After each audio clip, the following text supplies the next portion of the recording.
Hello दोस्तों, इस video में आपको बताऊंगा मैं Redmi Note 9 Pro Max के हमारा जो माइक स्पीकर और हमारा जो रिसीवर सेक्शन होता है, तो इसको आपको मैं बताऊंगा। तो ये हमारे यहाँ पे माइक है, एक माइक बायस और एक माइक पॉजिटिव की सप्लाई, और इसमें एक ग्राउंड होता है। तो इसकी जो सप्लाई दोस्तों यहाँ पे कनेक्टेड है। यहाँ पे देख सकते हैं हमारा जो सब पीसीबी है, यहाँ पे इसकी सप्लाई आती है यहाँ तक। तो यहाँ तक आपको कूल टेस्टिंग कर लेना है, यहाँ तक हमारी लाइन ओके है या नहीं। और ये हमारा स्पीकर का प्लस माइनस की सप्लाई है। तो हमारा जो प्लस माइनस की सप्लाई दोस्तों यहाँ पे आता है इस तरीक़ा से। तो यहाँ तक भी आपको सप्लाई चेक कर लेना है। अगर यहाँ तक आपका ट्रैक सही है तो उसके बाद आगे की जो सप्लाई होती है वो आपको मैं बताऊँगा। तो ये हमारा जो मेन मदरबोर्ड होता है, तो यहाँ पे ये कनेक्टर है, B2B कनेक्टर होता है बोर्ड टू बोर्ड। तो सबसे पहले ये स्पीकर की लाइन, तो यहाँ पे ये कनेक्टेड है, देख सकते हैं इधर से ये वाली तीसरी और दूसरी। तो ये स्पीकर की लाइन कनेक्टेड है। तो यहाँ पे एक ही लाइन में कुछ कंपोनेंट और दो बड़े बड़े कॉइल लगे हैं। इसके बाद सीधा हमारा इस आईसी के अंदर चला जाता है। यहाँ पे देख सकते हैं ये हमारा स्पीकर लाइन है, और ये हमारी माइक बायस और माइक पॉजिटिव की सप्लाई।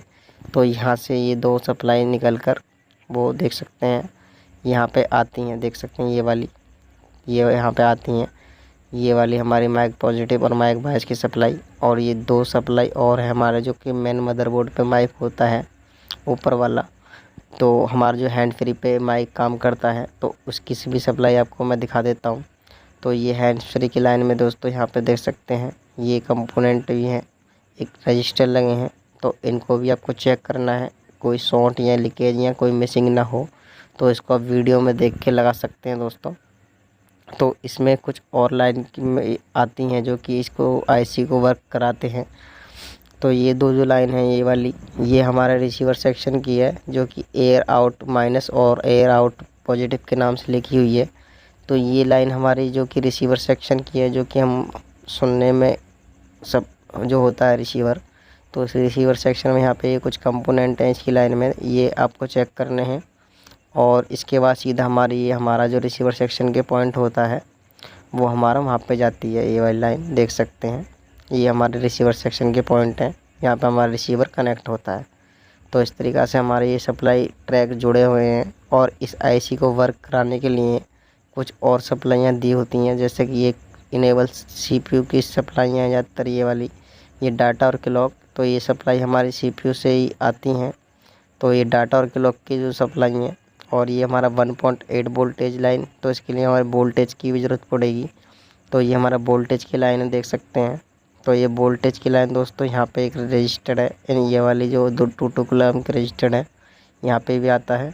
और ये हमारा दोस्तों 1.8 वोल्टेज इस आईसी से आ रहा है, देख सकते हैं ये वाला वोल्टेज।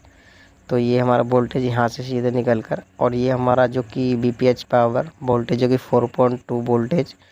तो ये हमारा इस आईसी को चलाने के लिए दोस्तों हमारा 4.2 वोल्टेज की भी ज़रूरत पड़ेगी। तो ये इससे काफ़ी सारी लाइन जुड़ी हुई हैं, तो इनको आपको चेक करना है 1 बाय 1।